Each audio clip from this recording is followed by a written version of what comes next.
Hi there. So I'm just going to tell you about our journey of Innovating Minds and bring together the social and the enterprise aspect to Innovating Minds. And I'm going to start off with our journey to give you an idea of where we've come from. Okay. So Innovating Minds was founded in 2016. So my background, I used to work in forensic mental health services. So I've worked with high-profile murderers, sex offenders in very high-secure services. For a long time, my work was spent working with these individuals to protect the public and also identify whether they were able to rehabilitate and reintegrate into the community. However, a lot of the time, they were not able to do so. And I realized quite quickly that actually these guys needed support early on. It wasn't the case of actually that they struggled later on in life. It was their early childhood experiences, their experiences in their education that led them to enduring severe mental health difficulties such as schizophrenia and also coupling that with committing serious offences.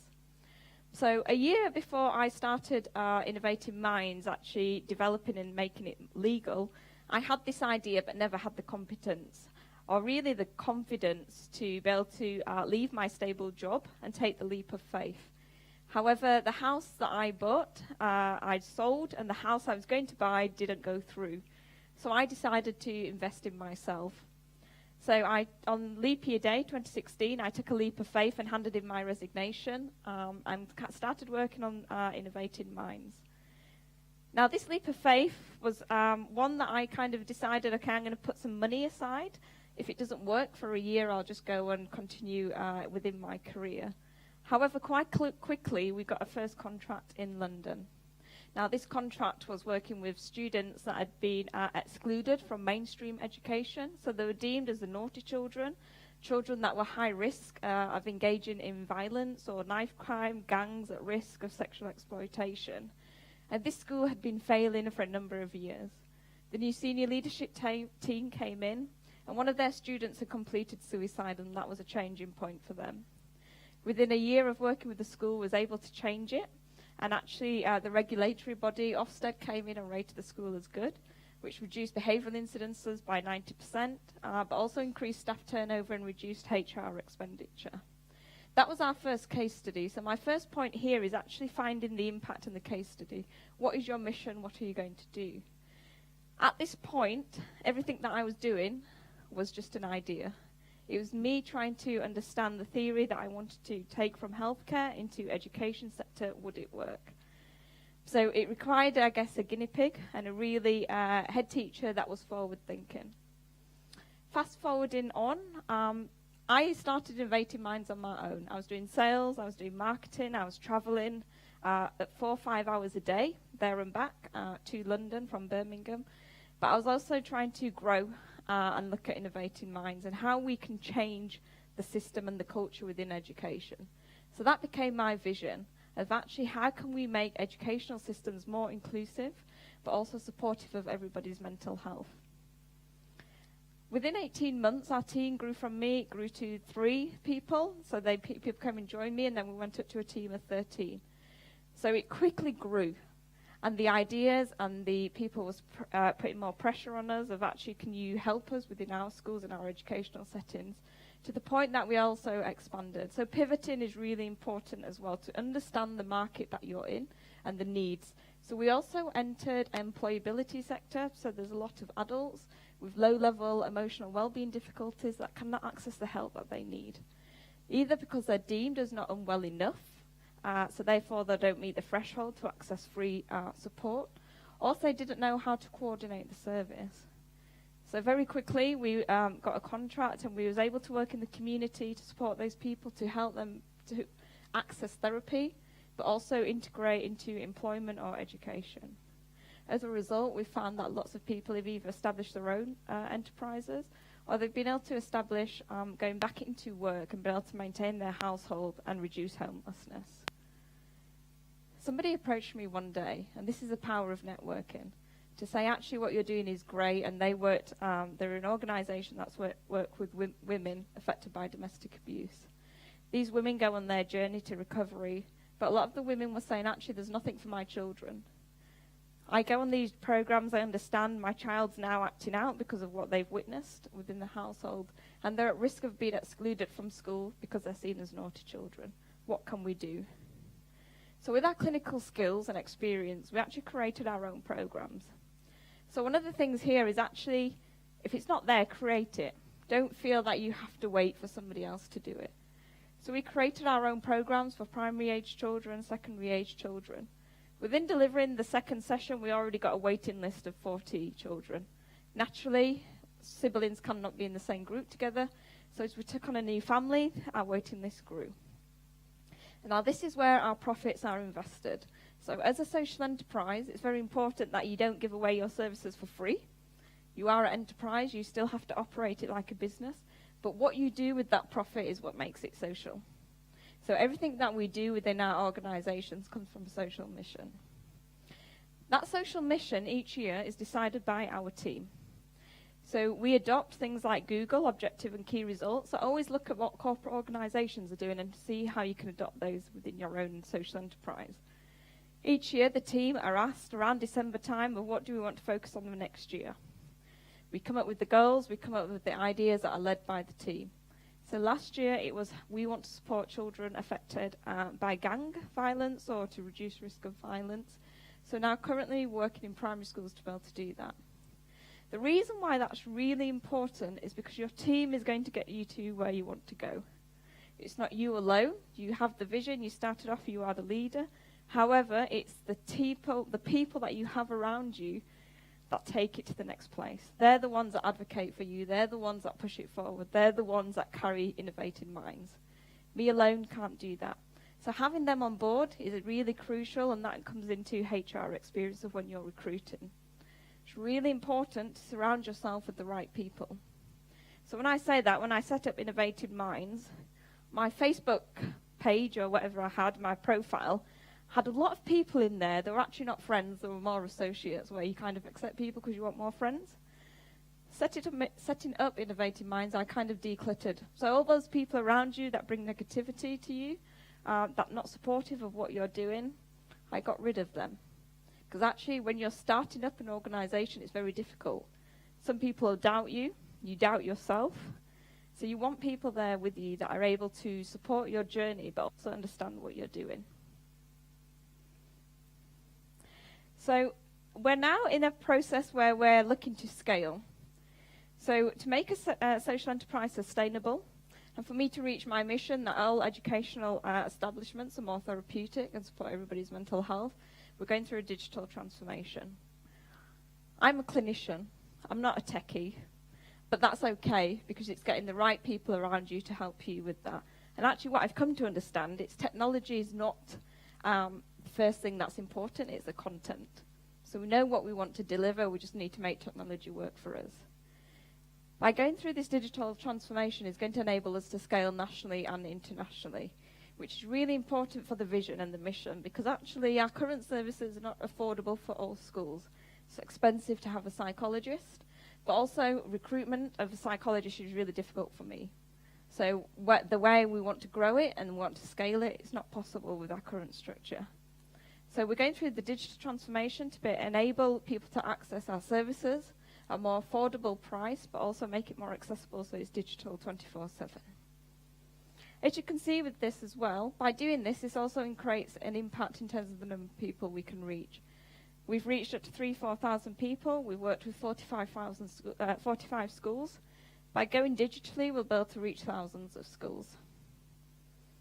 To give you an impact and an idea on financial growth, so financial growth is really important because with this is where the profits come from. But it also helps you to be able to gain more attraction. It helps you to attract the people that you want by your side. So winning awards, one of our mission this year was to win at least 5 awards. Last year we were shortlisted for a lot but didn't win. So far we're on our 8th award and we've still got more awards to come. With that brings attraction. It brings people from the places of like BlackRock, Rothschild to actually come a part of Innovating Minds and say, I want to help you. We want to be on your journey because I can see what you're doing and it's really great and the finances back it up. We see a lot of social enterprises that are really focused solely on the social aspect and there's no business model behind it. If you don't have your business model behind it, it's not sustainable. And as a result, you can't do good things. So both come hand in hand. As you can see, financial growth has increased year upon year, which has also brought its challenges. That graph looks great. However, what you haven't seen is financial challenges that comes with scaling HR resources, your systems, your policies, your practices, your accountancy. It's really important to know what your limitations are, and one of mine was figures. I kind of had a really rough idea. Money needs to come in, money will go out, and at the end there needs to be something left, profit. However, when you're scaling and growing an organisation, you need to be more strategic in your decision planning. Is there going to be a month that income's not coming in? For us, it's August, because that's when schools are not there.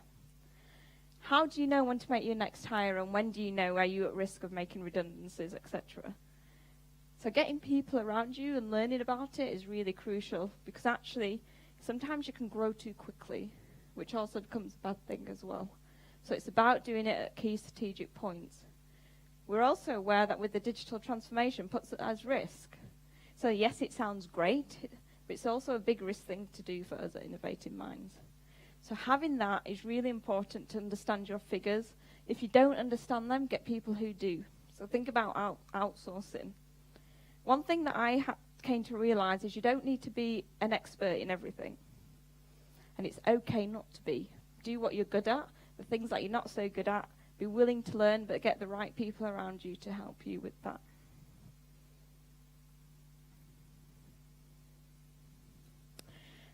So our equation for impact, I split into three areas. So when I was thinking about what is it that I want to share, it is around, first, the social element. So having the vision. Somebody once said to me, if your goals and your dreams don't scare you, they're not big enough.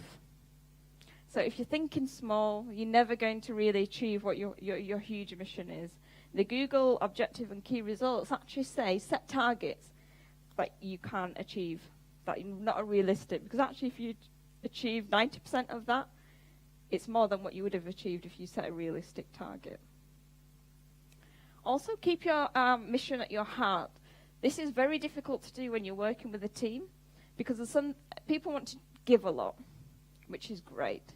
However, you can't continuously to give for free without bringing back income. So it's trying to balance your social impact alongside the enterprise aspect, which can be really difficult to do, and sometimes you are in that position when we say, no, we can't do that just yet. We need to find a way how to do that. So we get a lot of social services contacting us to refer their children to us, but the government's not willing to pay for the service.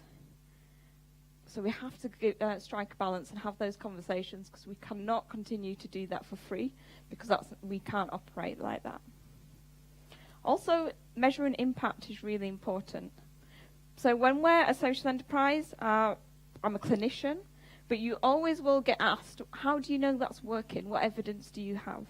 So if you can build in how the way to measure impact from the start, it'll actually help you to communicate your vision. So the fact that I can stand here and say every pound invested into Innovating Minds will generate at least £4.10 worth of social return on investment, we've got that information. I can say we can reduce behavioural incidences by 90%. I can say 90% of our people increase in self-esteem. We have the research. We're very important that you build that in from the start, because the very difficult thing is to go back and get that information. So have that to be able to communicate who you are. It also helps with credibility. There's a stigma within the social enterprise world that you're just doing something less and not so great on the side. But actually what we're delivering is even better than the national services. The enterprise aspect is really critical and important. So my background, from the age of 12, I was brought up in my family business. So my parents came from India. They set up shops, and they've grown their business. My dad can't read and write, but he's managed to establish a very successful business. I was a part of that journey, and I enjoyed that. I used to actually, when parents went on holiday, I would try to outdo my dad and see if I could bring more money in than he could, just by getting people to pay what they hadn't really. So the enterprise aspect is something I've always enjoyed, but what I didn't like about it was it was focused on the bottom line, how much profit can you make? So for me, it was really important that I did want to go into business, but I wanted to do it for social reasons. So this enables me to combine my clinical skills with my business experience from being quite young.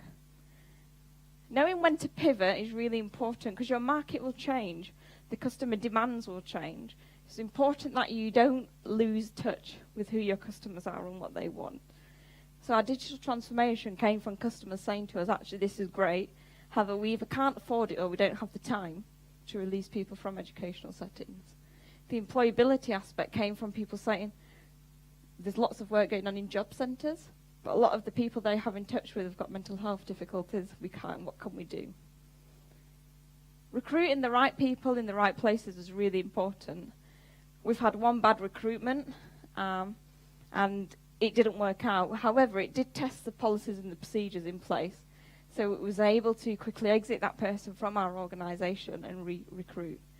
With recruitment, you can put every system, every things in place. You interview them, you do the selection criteria, but how somebody presents an interview might be very different to who comes to work for your organisation. So don't take it personally. Just learn from it, move on, and use your policies and procedures. Have informed decisions. So I'm the sole founder, so I have to bounce off ideas, information from other people. I have a lot of time that I can spend because I work on the enterprise, not in it, delivering. However, it is important that you make informed decisions. If you work on knee-jerk decisions that are emotionally based, it delays things. So initially, when I set up, I used to get really disheartened when we didn't win a contract. It used to set me back by about 2 weeks to recover, which actually moves away from your focus, what you're trying to do, and prevents you from moving forward. Marketing and branding. So people said to me, it's really important that you get out there, you put yourself out there. I hate that. I'm not that person to take selfies, to do videos, but you had to suck it up. Because actually there's certain things that how you get out there, marketing's changed. It went from pictures to video content, then Instagram, and then, so there's a lot's going on out there. But never forget who you are, so don't change yourself to that platform. Put yourself in a position of being thought leadership. So when people say, we want to look at mental health in education, your name flags up. People reach out to you. Now, the self is one of the things that I found really difficult, because actually self-care is really hard when you're running a social enterprise. You become obsessed with it. It becomes, I used to go on holiday and hoping it would rain so I could work on the social enterprise. So it's not healthy to do that. So trying to find a balance and trying to build in hobbies and interests, I've always struggled, because actually I enjoy doing what I do. It doesn't feel like I go to work. However, it does catch up to you and it does affect your physical health. Have mentors around you. Don't go for the mentor that you like because they're your good friend. You need a critical friend outside of you, that you have this love-hate relationship, that they're going to ask you the question that you hope nobody asks. That's what you need a mentor to do. Having different mentors at different points, your aim should be to outgrow your mentor. So then you find somebody else who's further going to take you to that mission, that level. So there are lots of accelerator programs in the UK. The NatWest do one, Unlimited do one. We're actually finding out what you're going to use them for. Make sure you have check founder syndrome. So lots of organizations don't grow to their potential because it's the founder that prevents that. My mission is that Innovating Mind outgrows me, so it needs somebody to take it to the next level. So always think about how you can distance yourself as well as understand the social mission that you're doing. But also, I'm also thinking about my future. I've never learnt how to raise investment, so here we are trying to do that. Why? Because then that'll help me from after Innovating Minds on my next mission. Keep learning is really important. So lots of times people come to me and say, how did you know how to do that? I didn't. I just sounded a bit confident in what I was saying and learning on the background. That is okay, because you don't know everything. But what isn't okay is actually if you pretend that you do, because you're going to do more harm. So it is okay to say, I don't know, but I need to find out. So thank you. That is our journey at Innovating Minds. If you do have any questions, do let us know. Asha, hello. Hi. Thank you very, very much. Please come a bit closer, come into the light so we can ask you a couple of questions. That was a very beautiful presentation. It was very, I think, comprehensive and extensive, and especially talking about certain aspects as like the relationship you have as a founder with this baby you have, and you want to bring it up and turn it into something new. And I have a wealth of questions I would like to ask you, and I know that you probably have questions you'd like to ask her as well.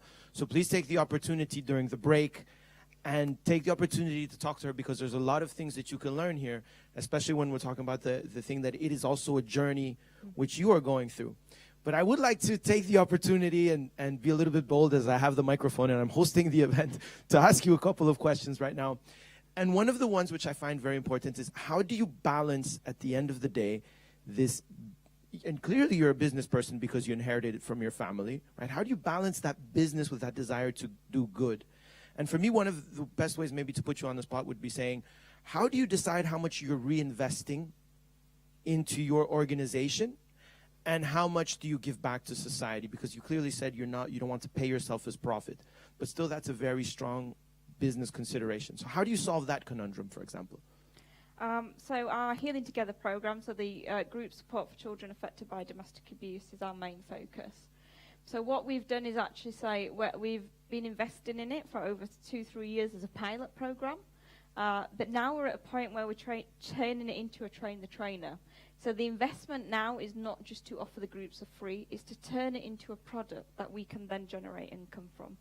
So we've made the decision to say, actually, we're going to invest this amount of money, this 2020, to turn it into a train the trainer, so it can go nationally, internationally, so we train other people, which then reduces resource from us. So the long term, it becomes self-sustaining. So any services we offer, there's innovation that's looking at how can it become self-sustaining and generate its own income. So then with that income, we can then fund our next project. So there's a business model behind it as well as social good. Okay. I was absolutely struck by your humility. And I think that's very important for any entrepreneur which wishes to grow, because if you're not humble, you cannot grow. So let me ask you an intimate question when it comes to your business. What is the thing you need the most right now? So we're actually going for some social investment right now. And we're in a very lucky position in that I don't need the money now. If I don't take it now, next year, we're not going to finish. We're not going to stop. However, if we can take it now, it can help us with the growth. So for me, it's finding some investors, not only to give financial resources, but that can open up the network and connections to be able to take Innovating Minds to the next level. So it's having the right people. It's having some commercially people as well that are actually socially driven to take us for the next level. So it's changing our network from who we needed at startup to who we need at scale. Interesting. Lovely.